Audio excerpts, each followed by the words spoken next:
Alang-alang po sa pag-alala at pagdiriwang ng marami sa kapanganakan ng ating Panginoong Kristo, magkakaroon po tayo ng break sa ating ginagawang pag-aaral sa aklat ng mga gawa na tinitignan natin ang mga gawa ng Banal na Espiritu upang bigyang daan na maunawaan natin ang tunay na diwa at layunin ng Kapaskuhan. Kung mapapansin po natin, mayroon pong dalawang pananaw sa bagay na ito na matinding magkalaban. Ang isa ay tungkol sa matinding pag-alala sa kanyang kapanganakan at pagbibigay ng araw o petsa ng kapanganakan ng ating Panginoong Kristo na ipinagdiriwang ito ng todo-todo. Samantalang sa kabila naman ay makikita natin ang mga ilan na gumagawa ng paraan para sana ay hindi maipagdiwang ang Kapaskuhan. Mayroon silang mga ibinibigay na mga palatandaan na ito daw ay pagsambang pagano. Wala po tayong kinikilingan sa dalawang ito. Ang mahalaga ay samantalahin natin ang pagkakataon na sa mga panahong ito ay maibigay natin ang biblical na pananaw tungkol sa bagay na ito. At nawa ito ay makatulong sa bawat isa. At dahil nga sa karamihan ay inaalala ang bagay na ito, hindi sa tayo ay sumasang-ayon sa kanila, kundi sinasamantala natin ang pagkakataon upang tayo ay baka sakaling makatulong sa kanila na makuha talaga ang tunay na diwa ng tinatawag nilang Kapaskuhan o kaya ay kapanganakan ng ating Panginoong Kristo. Kalimitan po ay naririnig ko ang marami na sinasabi na ang pagparito ng anak ng Diyos, ang pagsugo sa kanya ng Ama, ang pinakadakilang regalo ng Diyos para sa sangkatauhan. Alam po ninyo, totoong napakahalaga ng pagparito ng anak ng Diyos. Subalit, hindi natin ito pwedeng ihiwalay sa regalo ng Diyos na banal na Espiritu at ng kanyang salita. Ano po ang ibig ko sabihin dito? Na kapag ka ang tungkol lamang sa kapanganakan ng Panginoong Kristo ang ating ipinagdiriwang, marahil ay isama na natin dyan ang kanyang ginawa upang tubusin ang sangkatauhan.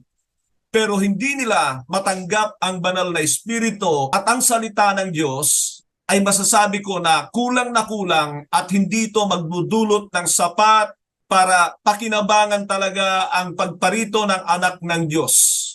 Kailangang makita natin na konektado ang tatlong ito. Ang tinutukoy ko ay ang pagparito ng anak ng Diyos bilang regalo ng Diyos, ang pagparito ng banal na Espiritu upang siya ang mga siwa sa sangkatauhan sa panahong ito at pagkatapos ay ang kanyang salita. Mahalaga na tanggapin natin ang katotohanan na si Kristo ang anak ng Diyos, ang Mesiyas, ang anak ng Diyos na nagkatawang tao para sa ikatutubos ng sangkatauhan. Subalit kapag hindi naman natanggap ng mga tao ang banal na Espiritu, nang sa gayon ay maging matagumpay sila sa buhay sa pamamagitan ng kanyang tulong, ay wala ring katuturan. Pero matanggap man natin ang Panginoong Jesucristo, pagkatapos ay tanggapin din natin ang banal na Espiritu, mayroon pong malaking problema kung hindi ito nababase sa kanyang mga salita.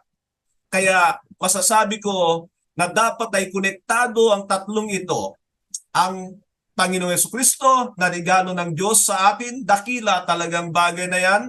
Pero kailangan ay kasama diyan ang pagtanggap ng banal na Espiritu ng mga naniwala sa anak ng Diyos at pagkatapos ay ang salita ng Diyos bilang basihan sa lahat ng bagay sapagkat alam natin na kaya nagkakaroon ng problema ang marami, nagkakagulo ang marami tungkol dito sa bagay na ito, tungkol sa kapanganakan ng Panginoong Kristo, ay sapagkat iba-iba ang kanilang interpretasyon at nagiging iba-iba ang kanilang interpretasyon dahil na rin sa hindi pagtulong ng banal na Espiritu sa kanila. Nakukuha po ba ninyo ang ibig ko sabihin?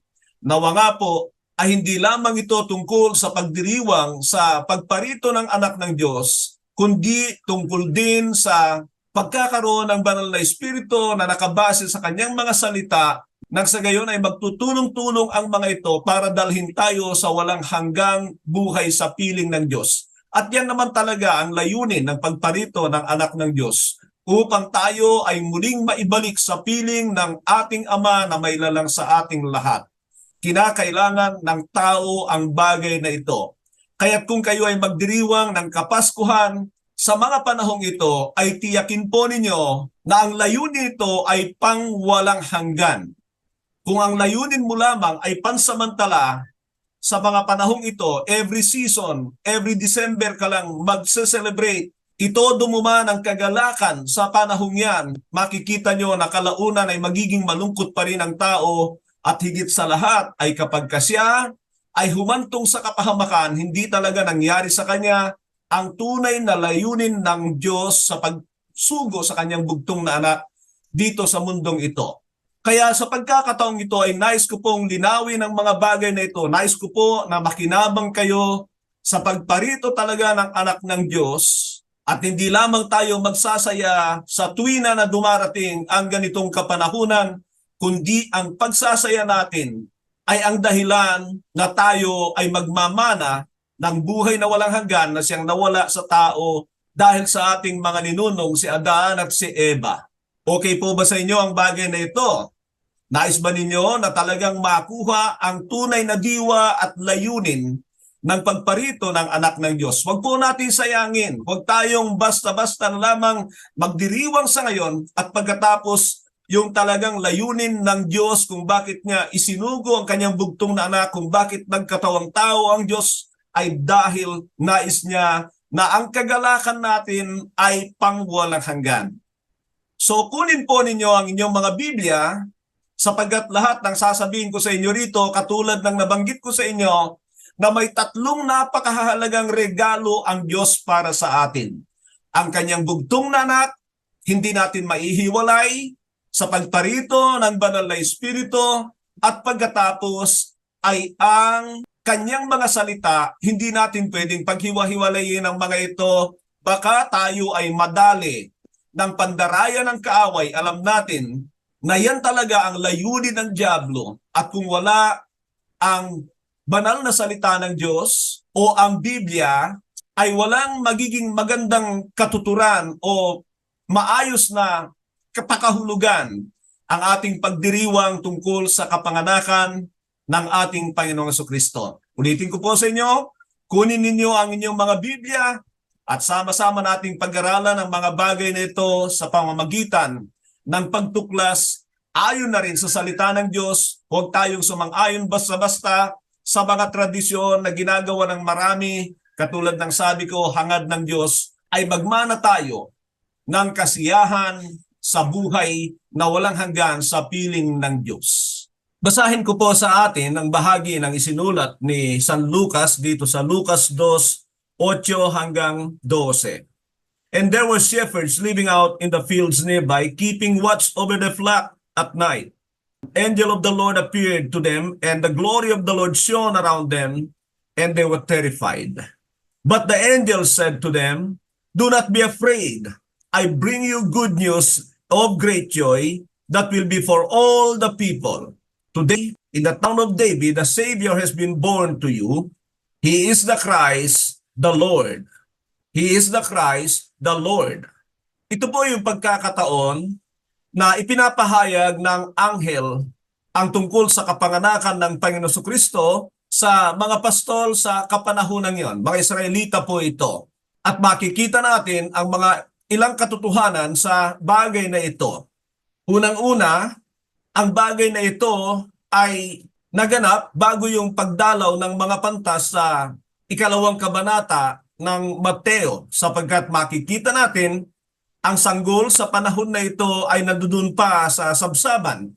Samantala kung titingnan natin, ang sanggol doon sa aklat ni Mateo ay nasa piling na ng kanyang ina at higit sa lahat ay sa loob na ng bahay. Nais ko po palang ipaalala sa inyo, kung nais po ninyong tignan ang mga ilan sa mga nakasulat tungkol sa kapanganakan ng Panginoon Jesucristo, ay matatagpuan lamang sa aklat ng Mateo, Kabanata 1 at 2, at pagkatapos ay dito sa aklat ni Lucas. Sa aklat ni Marcos ay makikita natin dyan na hindi na siya nagsulat ng tungkol sa kapanganakan ng Panginoon Jesucristo at ganoon din naman sa aklat ni San Juan.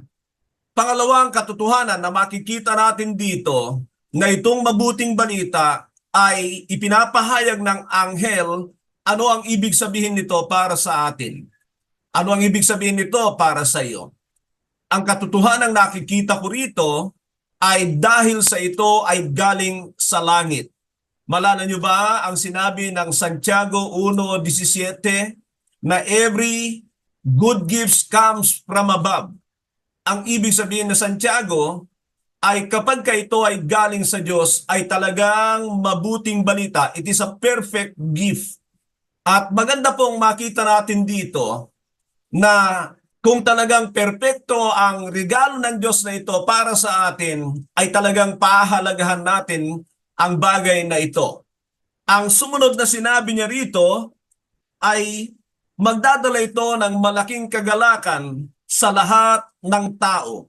Tandaan po ninyo ang katotohanan yan, sapagkat ang magdadala ng malaking kagalakan sa mga tao ay walang iba kundi ang sanggol na ito o ang Panginoong Jesucristo, sapagkat alam na natin na siya ang tinutukoy dito at hindi kung ano pa mang bagay sa mundong ito.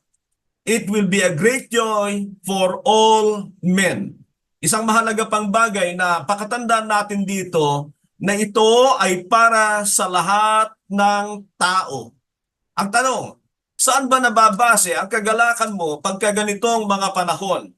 Nababase ba ito na naalala mo talaga ang anak ng Diyos, kung ano ang layunin, ano ang dahilan ng kanyang pagparito, o nababase sa mga bagay sa mundong ito? Ang katotohanan, minsan ay nawawala ang diwa ng pagparito ng Panginoon, ang dahilan ng pagparito ng Panginoon at maging ang Panginoon mismo sa pagdiriwang ng maraming tao tungkol sa kanyang kapanganakan.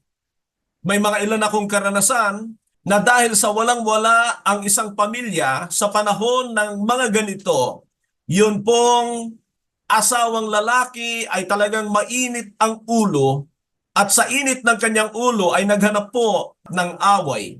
At alam po ninyo, nakita ko ang katotohanan ito na hindi lamang sa panahon na yan nagpatuloy ang problema na dumating sa kanila dahil sa kaganapang yon. Hindi ko na lamang po i-detalya ang mga kaganapan sapagkat dumating sa punto na ang ama ng tahanang ito ay nakapatay dahil nga sa walang-wala sila sa panahon ng Kapaskuhan.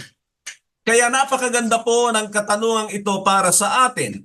Saan ba nababase ang iyong kagalakan sa panahon ng Kapaskuhan?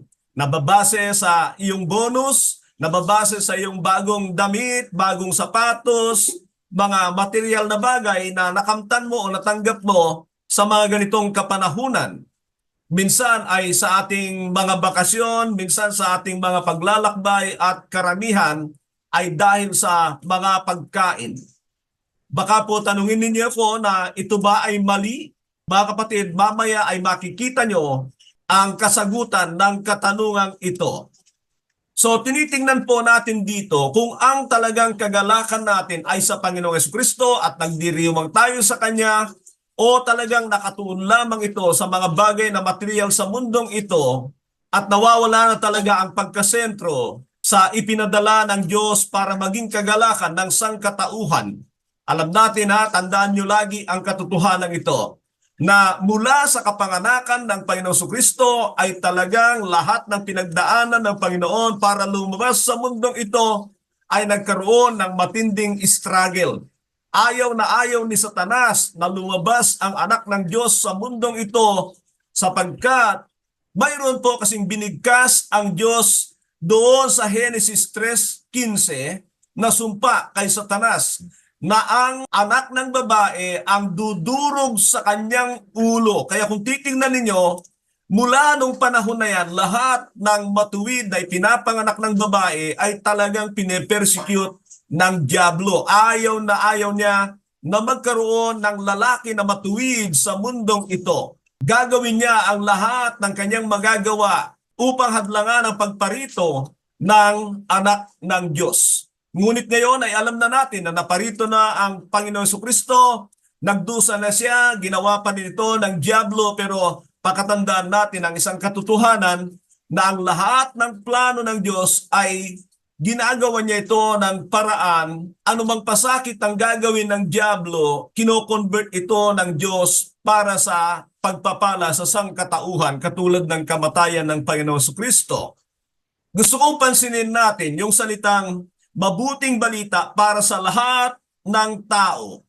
Kung maingat nating titignan ang bagay na ito, mga kapatid, ay masusuri natin kung totoong mabuting balita ang ating natanggap. Mamaya titingnan po natin ito. Gusto ko munang basahin sa inyo yung isang talata mamaya upang sa ganon ay mapagtagni-tagni natin ang lahat ng ito kung talagang ang ating ibinabahagi o natanggap ay ang mabuting balita mula sa langit. Dapat nating maunawaan na sa panahon pa ni Apostol Pablo ay binabanggit niya na ang ibang mabuting balita. Sa aklat ng 2 Korinto 11, 1 hanggang 3 ay makikita natin dyan na may iba ng mabuting balita.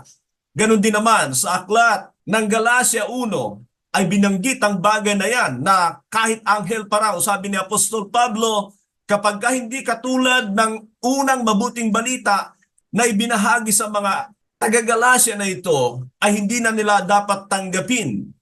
At ito pa mga kapatid, baka tayo po ay nagdadala na ng ibang mabuting balitang ito na kung saan ay sinasabi ng Biblia na pakasumpain ang sino mang gumagawa ng bagay na ito. Kaya napakahalaga po na maunawaan natin ang katotohanan ito tungkol sa mabuting balita na alam naman natin na tungkol sa Panginoong Jesucristo.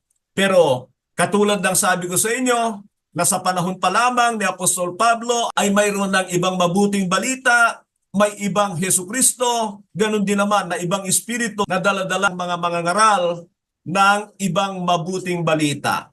Suriin natin maigi ang bagay na ito nang sa gayon na hindi tayo maging biktima sapagkat parurusahan ng Diyos ang magdadala ng mga katulad nito. Titingnan po natin ang bagay na yan mamaya. Ilagay natin sa ating mga puso na ang mabuting balita ay dahil mayroong ipinanganak na tagapagligtas, ang Mesyas, na siya dapat kagalakan ng bawat tao na sumasampalataya sa Kanya. At kung titingnan ninyo ay maging ang mga anghel ay pinagdiriwang ang bagay na yan sapagkat kagalakan nila na katuparan ang makita ng sangkatauhan ang kagalakan ng langit. Ang kagalakan ng langit na siyang pumarito. So punta tayo sa aklat ng Mateo 1:21 at nais kong basahin natin ang katotohanan ito. Dito ay may mga nakatala pa rin tungkol sa kapanganakan ng Panginoong Kristo at ang ating babasahin ay magugulat kayo kung ano ang bagay na ito sapagkat ang totoo ay malaki ang ginawa ng talatang ito sa aking buhay. Mateo 1:21. Sinabi po rito, "And she will give birth to a son, and you are to give him the name Jesus, because he will save his people from their sin." Ulitin ko po. "And she will give birth to a son, and you are to give him the name Jesus, because he will save his people from their sin." Kaya ako pinapapansin sa inyo ito sapagkat malaki ang ginawa nito sa aking buhay. Muli, isipin natin na ang nagbibigay ng mabuting balitang ito kay Jose o ng salitang ito kay Jose ay sa pamamagitan ng panaginip na kailangan niyang ipatupad pagdating ng panganganak ni Maria sa kanyang magiging anak. Minsan pa bahagi ito ng mabuting balita na galing sa langit. Alam niyo po ang katotohanan sa bagay na ito, noong panahon na naunawaan ko ito, mahigit 100 beses ko nang nababasa ang Biblia. Imaginin po ninyo yan. I have read the Bible more than 100 times when I understood this verse. Tandaan po ninyo yan. Baka ngayon ay mabubuksan din ang inyong mga mata sa katotohanan ito. Diyan ay napatunayan ko na dahil sa ating religious paradigm, sa ating denominational paradigm, ay maaring natatakpan ang ating mga mata sa katotohanan ng Biblia. Pero pinapakiusap ko na tignan po ninyo maigi itong aking sasabihin nang sa gayon ay mabubuksan kayo sa tunay na layunin ng pagparito ng anak ng Diyos. So, ano po ang unawa nyo? Kung kayo po ay bibigyan ko ng pagkakataon na unawain ang talatang ito, ano po ang unawa nyo sa talatang ito? Alam ko na meron kayong makikitang mga katotohanan. Tama po yan. Pero maraming katotohanan dyan. Ulitin natin ang sinabi ganito. She will give birth to a son, and you are to give him the name Jesus, because he will save his people from their sin. Unang-una, nandiyan ang pangalan ng Panginoong Jesucristo at nandun yung salitang save, salvation, kaligtasan. So napakasimple. Alam natin na ang ibig sabihin ng pangalang Jesus, God is our salvation. God is our Savior. Pero kalimitan ay nakakaligtaan natin yung isang salita dyan na napakahalaga. He is our Savior from what? Matagal ko pong tinatanong ang Diyos sapagkat sa aking pagtuturo sa mga ilang grupo ng mga pastor ay laging napupunta ang usapin sa kaligtasan. Nagdidebate ang mga ito sapagkat hindi po ako namimili ng isang grupo lamang. Sino mang nais makinig sa akin ay talagang pinupuntahan ko, lalo't binigyan ako ng Diyos ng pagkakataon na makaharap ang mga pastor na ito sa pamamagitan ng audio Bible. At sa aking pagtuturo sa mga ilang grupo, maging sa training school ng Korean, ay napapansin ko na kahit anong ituro mo sa mga pastor, babalik at babalik sa basic tungkol sa kaligtasan. Meron kasing malaking problema dyan sapagkat alam natin na may mga magkatunggaling paniniwala tungkol sa kaligtasan. Yung once save, always save o yung eternal security at yung conditional security. Alam ba ninyo ang mga bagay na yan? Now, napansin ko na sa aking mga pagtuturo sa mga pastor na ito, mga leader din naman, ay laging usapin ang tungkol sa kaligtasan kung ano ba ang tama. Minsan ay tinatanong ko na nga lang yung mga nag-iimbita sa akin na maaari ko bang ipaliwanag ang tungkol sa bagay na yan. At alam po ninyo, isang nagsabi sa akin na sabi niya, Pastor, huwag, sapagkat magkakagulo yung mga yan kapag ibinigay mo ang iyong posisyon. Pero alam po ninyo, hindi talaga maaaring hindi mo ibigay ang posisyon mo, hindi mo paninindigan ang posisyon mo, pero ganun pa man ay hindi naman magiging malinaw ang lahat. Kaya ang ginawa ko mula sa panahon na yan, ay idinadalangin ko sa Panginoon na sinasabi ko sa Kanya, Panginoon, naniniwala ako na ang iyong mga salita ay tama, hindi ito magkakalaban-laban, at nakikita po ninyo ang nangyayari sa mga leader na ito, na sila ay nagdidebate tungkol sa kaligtasan. Hiniling ko po yan sa Panginoon. Hindi ko alam na isang talata lang at itong talatang ito ang tanging kasagutan ng Diyos sa akin na nagbigay ng kalinawan sa lahat. Alam niyo ba kung ano ang ibinigay ng Panginoon sa akin sa talatang ito? Na ang tao pala ay inililigtas ng Diyos sa kasalanan. Tandaan po ninyo yan. Ang pangalang Jesus ay inililigtas tayo ng Diyos sa kasalanan. Karamihan, maging ang aking natutunan sa nakaraan, ay inililigtas ng Diyos ang tao sa kapahamakan. Marami na akong napakinggan tungkol sa bagay na yan, na ang Diyos ay inililigtas ang tao sa kapahamakan. Pero alam po ninyo, kung titingnan niyo maigi dito, ang Diyos ay inililigtas tayo sa kasalanan. Ang kapahamakan o kaligtasan sa kapahamakan ay resulta lamang kung ang tao ay naligtas sa kanyang kasalanan at pagkakasala.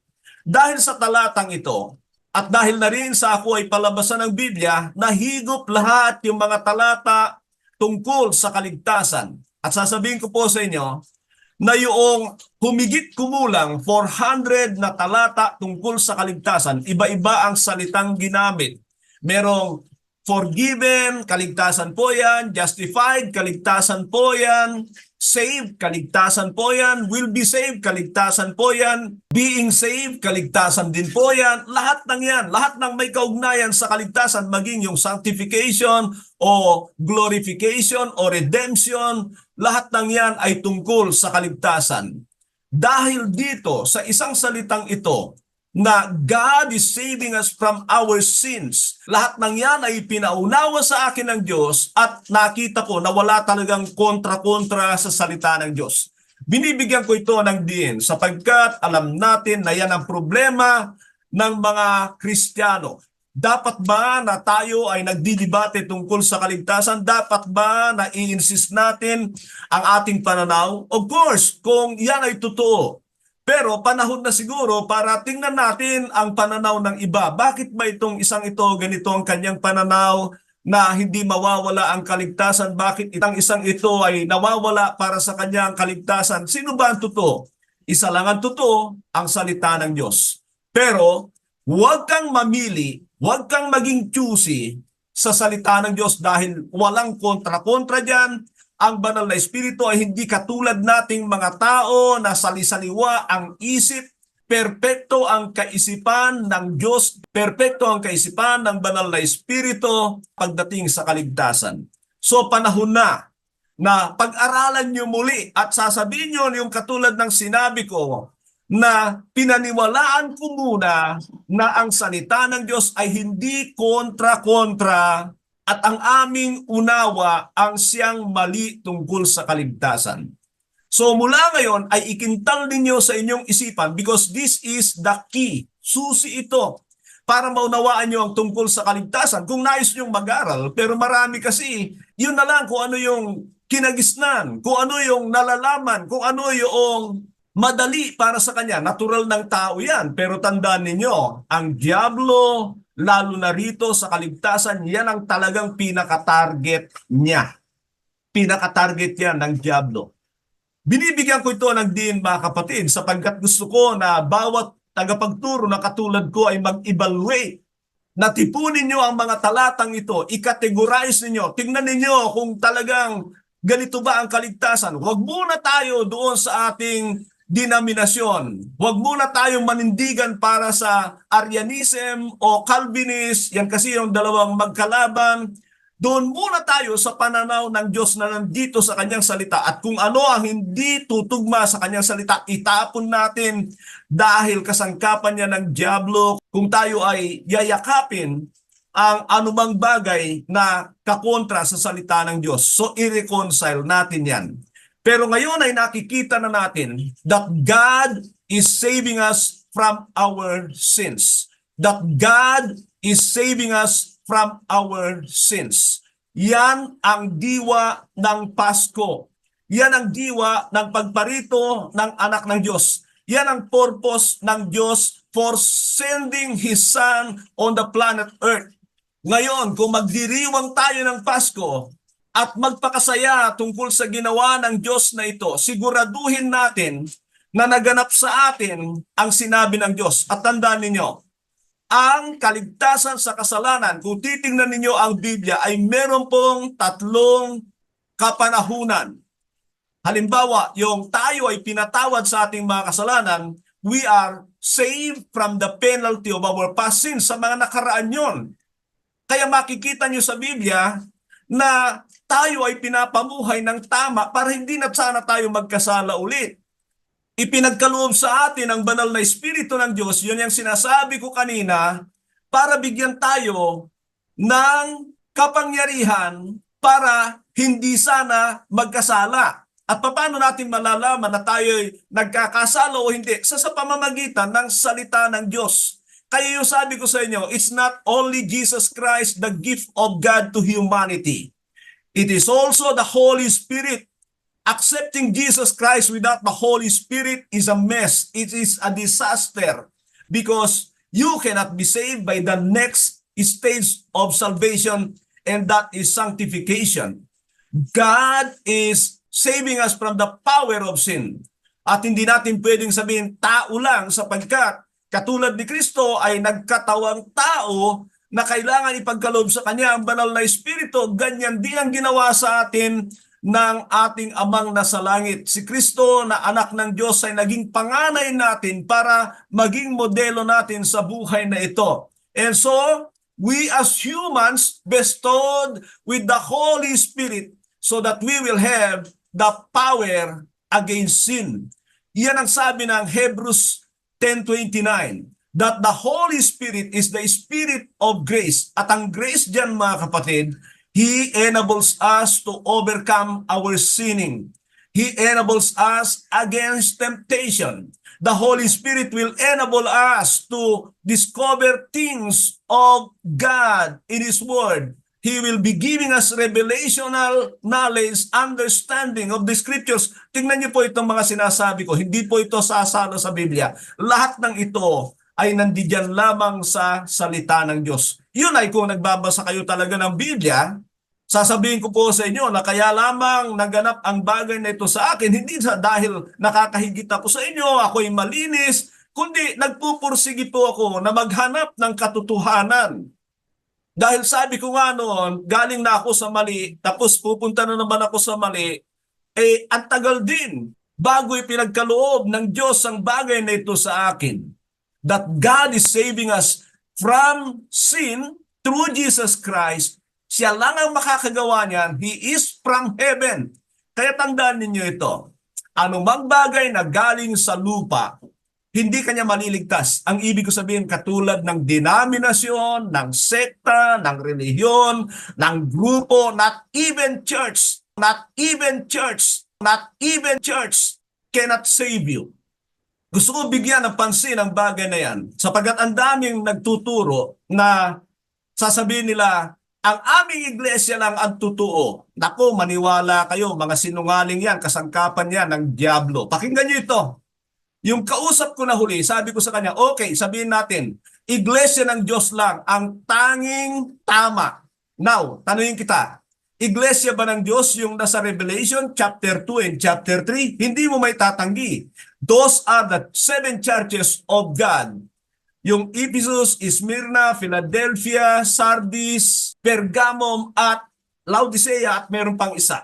Now, yan ay iglesia ng Panginoon. Sinasabi ba ng Diyos na yung mga miyembro doon ay ligtas na dahil miyembro sila ng iglesia ng Diyos? Nako, nangabuti itong tao ito, nagalit sa akin dahil kahit pala iglesia ng Diyos ang kinabibilangan mo, kung hindi ka nabubuhay na ligtas sa kasalanan, hindi ka maliligtas, mapapahamak ka. Nanggagalaiti po siya sa akin. Kaya tandaan ninyo, itong mga bagay na ito, mga kapatid, ay kasinungalingan mula sa diablo. Kailangan tayo ay maligtas sa kasalanan sa 3 bahagdan. Patatawarin tayo ng Diyos sa lahat ng ating mga kasalanan sa pamamagitan ng pananampalataya kay Kristo. Ang pananampalatayang yan ay laging kakambal ang pagsisisi at pagpapabautismo. Pero higit sa lahat, pag ikaw ay tinanggap ng Diyos, ibibigay niya ang kanyang banal na Espiritu sa iyo bilang selyo na ikaw ay kanya. 2 Korinto 1:22, Efeso 1:13 at 14. Kung wala kang banal na Espiritu, naku, hindi ka na maliligtas sa kapangyarihan ng kasalanan. Ikaw ay mapapahamak. And that is the next stage of salvation. Sanctification. Ibinigay ng Diyos sa atin ang kanyang banal na Espiritu dahil tayo ay na-born again through water and Spirit. Water means baptism, Holy Spirit, yung Spirit sa John chapter 3 verse 5, para masabi natin tayo ipinanganak ng Diyos. Now, kahit pa tayo ay na-born again, kung hindi tayo nag-aaral ng salita ng Diyos, hindi tayo nagbibigay ng panahon para turuan ng banal na Espiritu at maunawaan ang salita ng Diyos na ito, that is the work of the Holy Spirit. You cannot understand the Bible by your own, but you need to give time in studying. Hindi yan gagawin ng banal na Espiritu sa iyo. Ang naging problema ng mundong ito ay ginawa nilang madali ang kaligtasan. Yan ay pandarayan ng diablo, mga kapatid, mga kaibigan. Hindi ko alam kung malinaw sa inyong kaisipan ang aking mga sinasabi. I know this is a little bit complex from many because they do not know the entirety of the Bible. At alam nyo, that is also impossible for the Holy Spirit to teach you without giving time in studying the Scriptures, the Bible. Hindi kanya matuturuan. Kung ikaw matigas ang ulo, walang panahon sa kanya. Naku po, lahat ng yan ay problema ng mga Kristiyano. But going back to the essence and purpose of Christmas, mga kapatid, the purpose of Christmas is God giving His only begotten Son to save people from sin. Para tayo ay iligtas sa kasalanan. Jesus is the only solution for sin. Siya lang. Wala nang iba. Itapon muna natin ang mga denominasyon na yan, ang mga sekta na yan, ang mga grupo-grupo na yan, kung hindi nababase sa salita ng Diyos. We are in the kingdom of God. At kung ikaw ay pinag-aharian ng Diyos, meron kang panahon sa kanyang salita. Mag-focus muna tayo sa kingdom of God, hindi dito sa ating mga sekta, sa grupo, sa reliyon. Niloloko tayo ng mga tao na sa pamamagitan ng kanilang grupo, maliligtas tayo. Mga kapatid, tandaan niyo yan. It is our secret life of pursuing the knowledge of God and Christ-likeness na pinapahayagan tayo ng Diyos ng mga katotohanan. Ngayon, kung relihiyoso ka lang, gusto mo lang makita ng mga tao ang mga bagay na ginagawa mo at hindi talaga maayos ang iyong sikretong buhay, forget about eternal life. The new covenant is all about secret life. Your secret life in Christ, in God. Yung siya lang ang nakakakita na ikaw ay nagpupursige na labanan ang kapangyarihan ng kasalanan. Okay, sabihin na natin, we were saved, na ang ibig sabihin ay pinatawad tayo ng Diyos sa lahat ng ating mga naging kasalanan sa nakaraan. Okay, tanggapin natin yan. But now, hindi pa tapos ang labanan. Ipinapakita sa atin na kaya ibinigay ng Diyos ang kanyang banal na espiritu at salita ay upang una maging pamantayan natin ang salita ng Diyos habang tayo ay tinuturuan ng banal na espiritu, hindi tayo maliligaw. Sa pamamagitan niyan, gusto kong maunawaan ninyo, for you to be able to overcome the power of sin, kailangan ang pursuit mo ay Christ-likeness. Christ-likeness. Maging katulad ni Kristo. Meron po akong 12 video tungkol sa in pursuit of Christ-likeness. Doon po sa mga nagsasalita ng Christ-likeness, Christ-likeness, pag hindi kayo na born again ng tama, hindi yan mangyayari. Magiging deception yan. Magiging pandaraya yan ng dyablo sa inyo at sa inyong mga miyembro. Ilagay nyo sa tamang pundasyon na yung kapanganakan muli ay tama dahil ang sikreto roon ay yung ibibigay ng Diyos ang Espiritu para tulungan tayo sa pursuit natin sa Christ-likeness. You cannot do anything of your own to please God, to be acceptable to God. It is the Holy Spirit, the Spirit of grace that will help us. Pero mukhang nawawala ako doon sa layunin na nais kong ipakita sa inyo na ang tunay na Kapaskuhan ay kailangang mahahango tayo sa kasalanan because Christ did not only came to forgive our sins but also to give us freedom from sinning. God provided everything for us, mga kapatid. Malinaw yan sa 2 Peter 1:3. Tinapos na ng Diyos lahat yan, maging doon sa kamatayan ng Panginoon Kristo, ang pagbibigay niya ng banal na Espiritu at ng kanyang salita. God has provided everything we need for a godly life. Tignan nyo, ang goal ng pagbibigay ng Diyos sa lahat ng ito is for us to have a godly life, to become holy, to become like Christ. Yan po ang nais ng Diyos. So, what is this Christmas that we are celebrating today?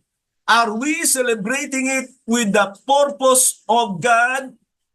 Is the purpose of God in sending His begotten Son to be born of a virgin being accomplished in our lives? Mga kapatid, tandaan ninyo, we are all headed to hell.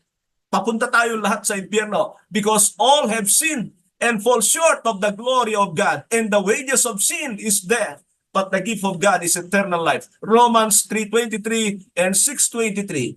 Diyan ay makikita nyo muli na ang problema ng sangkatauhan, una sa lahat, ay kasalanan at walang solusyon ang tao dyan.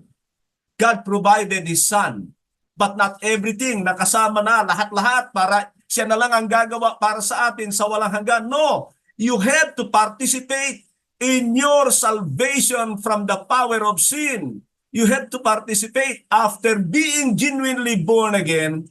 Kailangan ay nabubuhay ka at maglalakad ka ng may pananampalataya na ang ibig sabihin, nakabase sa salita ng Diyos sapagkat iba ang kaisipan natin sa Diyos.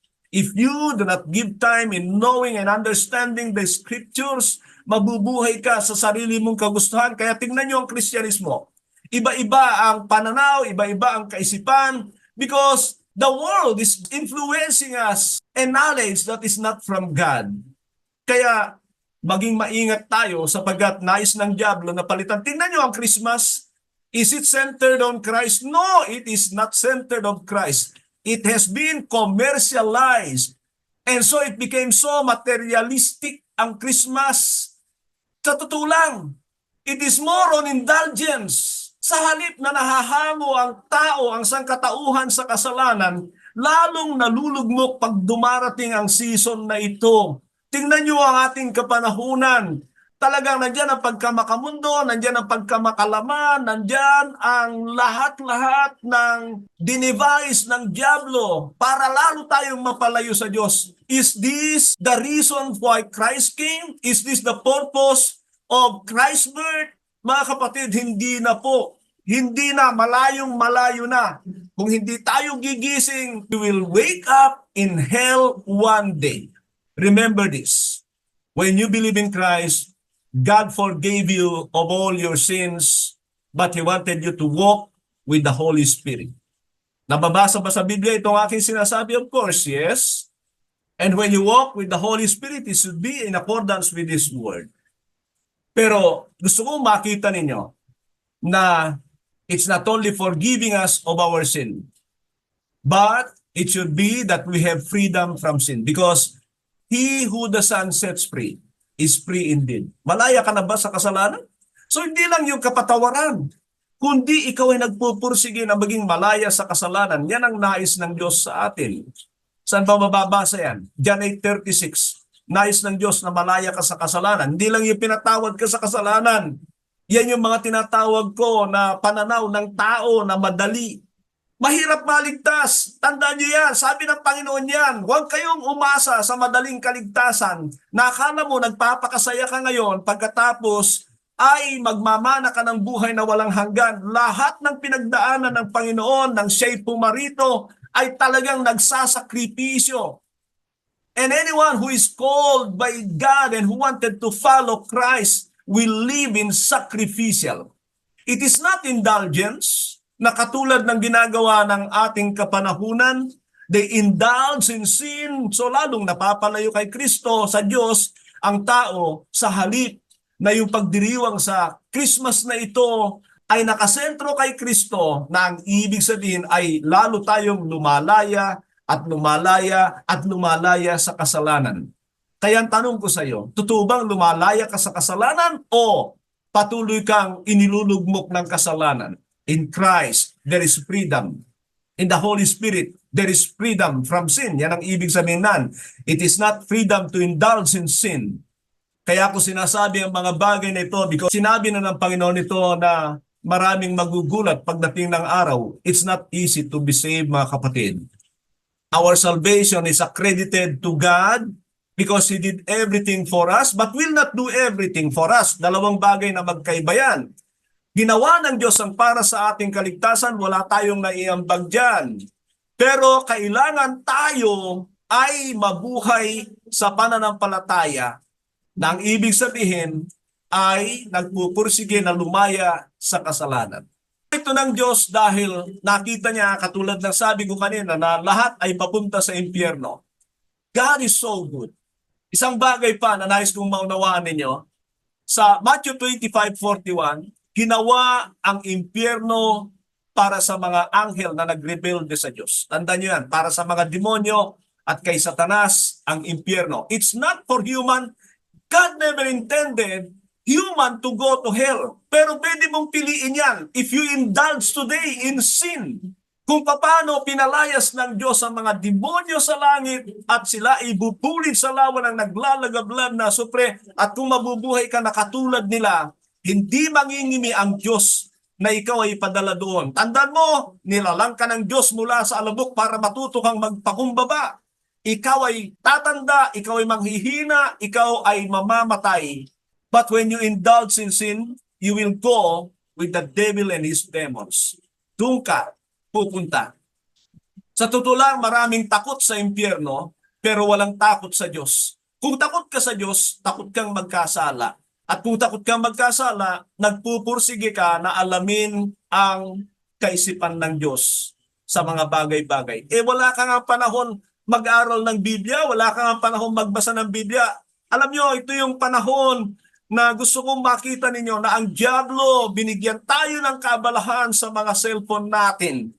Tayo ay iniingganyo niya sa mga nakagigiliw sa ating laman at minsan ay nawawalan na tayo ng panahon para makipagniig sa ating Diyos. Muli, mga kapatid, God has given His Son to save us from sin. Christmas should not be indulging in sin, but trying to have time for Him to save us from our sinning. Kaya magtatapos po ako sa katanungang ito. Nagaganap ba talaga sa buhay mo ang layunin ng Diyos? Bakit niya isinugo ang kanyang bugtong na anak? At kung bakit nagse-celebrate ka ng Christmas o kapanganakan ng Panginoong Kristo? Totoo bang na-born again ka na sapagkat sa panahong yan, ikaw talaga ay nililinis ng Diyos sa iyong mga kasalanan? At ikaw ba ay totoong nagtataglay ng kanyang espiritu na merong kang pamumuhi sa kasalanan at magnanais na ganapin ang kalooban ng Diyos sa buhay mo? Kung hindi, sayang ang pagparito ng anak ng Diyos para sa iyo. Subalit hindi pa huli ang lahat. May panahon ka pa para magbago. Ayusin mo lang, panoorin mo mulit itong video na ito at tingnan mo ano ang kakulangan sa aking buhay. And then go to the scriptures, tingnan mo kung ano sinasabi ng Biblia. Baka naman may mga sinasabi akong hindi totoo, hindi tama.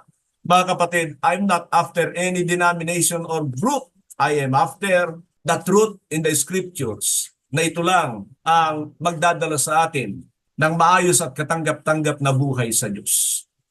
So it is not about the day, it's not about the season, it is all about our Lord Jesus Christ, the only Savior of humanity from sin and sinning. Magandang araw po. Nandiyan ang biyaya ng Diyos sa ating lahat. Sa mga Kristiyano, do not be fooled by the world and the devil. He is there and trying to entice you na sa halip na mag-focus sa Kanya ay mga bagay sa mundo nito. Gandang araw po sa bawat isa.